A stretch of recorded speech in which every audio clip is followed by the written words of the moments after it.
কাম বন একো নাইতো সেইকাৰণে এনেকৈ আছে।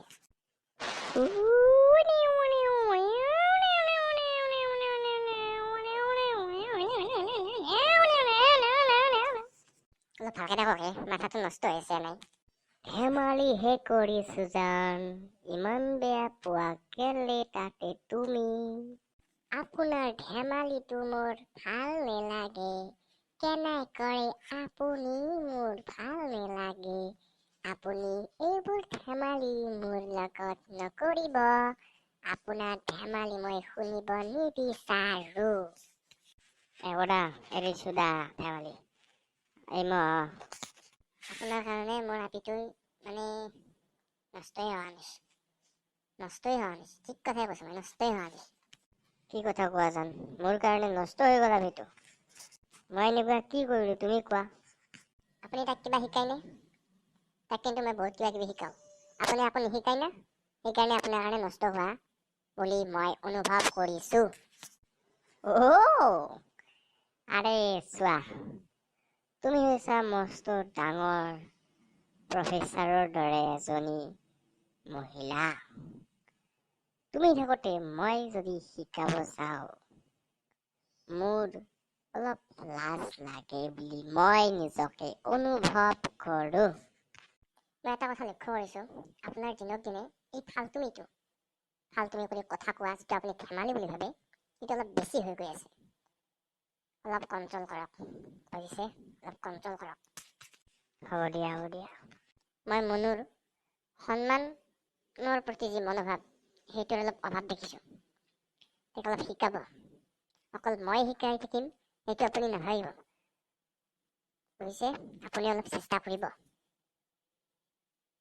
মই শিকোৱা নিশিকোৱাটো আপুনি বাদ দিয়ক, আপুনি নিজে অলপ চেষ্টা কৰিব। মই শিকাম সেইটো আপুনি ভাবি মানে আপোনাৰ বাদ দিব, এইটো নাভাবিব। মোৰতো বাদেই দিয়ক, মই শিকাওঁ মোৰতো বাদেই দিয়ক। আপুনি তাইক অলপ শিকোৱা কৰিব, আৰু বিশেষকৈ এই সন্মানৰ পৰা অলপ আৰম্ভ কৰক। এই সন্মান অলপ অভাৱ দেখিছো, বুজিছে? মই যি কৰিব লাগে মোৰখিনি মই কৰিম, আপুনিও আৰম্ভ কৰক। চাচোন চা, তাৰ আৰাম চা। কচোন যাবা ৰচি এনে অলপ আৰাম কৰিছিলো, ঘুমা নাই মনো অকলে ৰখো। ভাত খাই কিনে কি কৰা, এনে আৰাম কৰিছিলো আৰু। আহি পালা, তোমাকে ৰখিছিলো ৰবা, বলা আমাৰ হৈছিয়ে। মে কামিন ছাৰ? আহা গোটেইকেইটা আহা, আৰু চিটত বহাগৈ যোৱা। সন্মানক কি কয় ইংলিছত? ৰেচপেক্ট বুলি কয়। আজি তোমালোকে এই সন্মান শব্দটোৰ ওপৰত অলপ ক'ব লাগিব। প্ৰথমে আহিবা নিপু, তাৰপিছত আহিবা মুনু, আৰু শেষত আহিবা পাপু। ছাৰ, সন্মান সদায় আমাতকৈ যিবিলাক ডাঙৰ মানুহ, আমাৰ বয়সতকৈ যিবিলাক ডাঙৰ মানুহ আছে, সেইবিলাক মানুহক সদায় সন্মান কৰিব লাগে। আৰু আমাৰ বয়সৰ মানুহকো সন্মান কৰিব লাগে। যদি মানুহজন অচিনাকি হয় বা মানুহজনী অচিনাকি হয়, তেতিয়া আমাৰ বয়সৰ হ'লেও সেই মানুহজনক বা সেই মানুহজনীক সন্মান কৰিব লাগে। সন্মান আমি এইকাৰণে কৰিব লাগে, সন্মান কৰিলে সেই মানুহজনে বা সেই মানুহজনী এটা ভাল অনুভৱ কৰে। গতিকে ভাল অনুভৱ আমি সদায় দিয়াটোও দৰকাৰ, আৰু পোৱাটো দৰকাৰ। পোৱাটো দৰকাৰ মানে কি? পোৱাটো এইকাৰণে দৰকাৰ, তাত আমি সুখ পাওঁ, সেইকাৰণে পোৱাটো দৰকাৰ। যিটো সুখৰ দৰকাৰ, সেইকাৰণে ভাল অনুভৱটো পোৱাৰ দৰকাৰ। আৰু যেতিয়া আমি কাৰোবাক ভাল অনুভৱ দিম, তেতিয়াহে আমি ভাল অনুভৱ পোৱাৰ আশা থাকে। গতিকে সেইকাৰণে আমি সদায় সকলোকে মানে কি, আমাতকৈ যিবিলাক ডাঙৰ হয় সেইবিলাকক সন্মান কৰিব লাগে, বা আমাৰ অচিনাকি মানুহ যিবিলাক আমাৰ বয়সৰ হয়, সেইবিলাককো সন্মান কৰিব লাগে। সন্মানটো কৰিব লাগে ছাৰ সকলোকে। আৰু ছাৰ, যিবিলাক মানুহ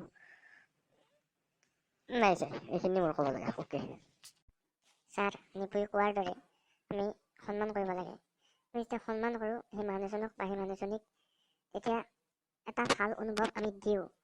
আৰু যেতিয়া আমি ভাল অনুভৱটো দিওঁ সেই মানুহজনক বা মানুহজনীক, তেতিয়া আমি কি এটা ভাল অনুভৱ পোৱাৰ আশা থাকে। সেইটো নিপুই যিটো কৈছে, সেইটোত মই একদম সন্মত, আৰু এইটো একদম প্ৰকৃত সত্য কথা। কিন্তু কেৱল আমি এনে ভাল অনুভৱ আমি পোৱাৰ আশাত দিব নালাগে, আমি প্ৰকৃতাৰ্থত দিব লাগে সন্মান। তেতিয়া কি হ'ব, তেওঁলোকেও প্ৰকৃতাৰ্থত আমাক কি মৰম কৰিব।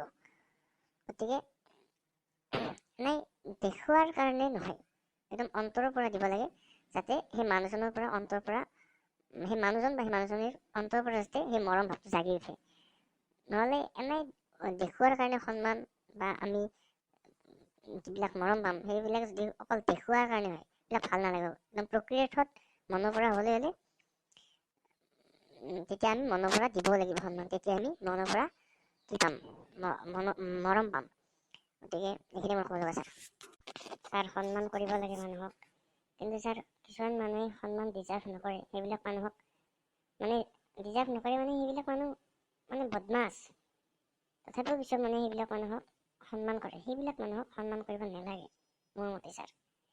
আৰু সন্মান ছাৰ সেই আৰু ধৰক সন্মান কৰোঁতে কেনেকৈ কৰিব, ধৰক যেনেকুৱা ছাৰ ধুনীয়াকৈ কথা ক'ব লাগে, এটা সুৰ থাকিব লাগে কথাত, কি যাতে উশৃংখলতা নাথাকে, এটা ধুনীয়া সুৰ থাকে কথাটোত।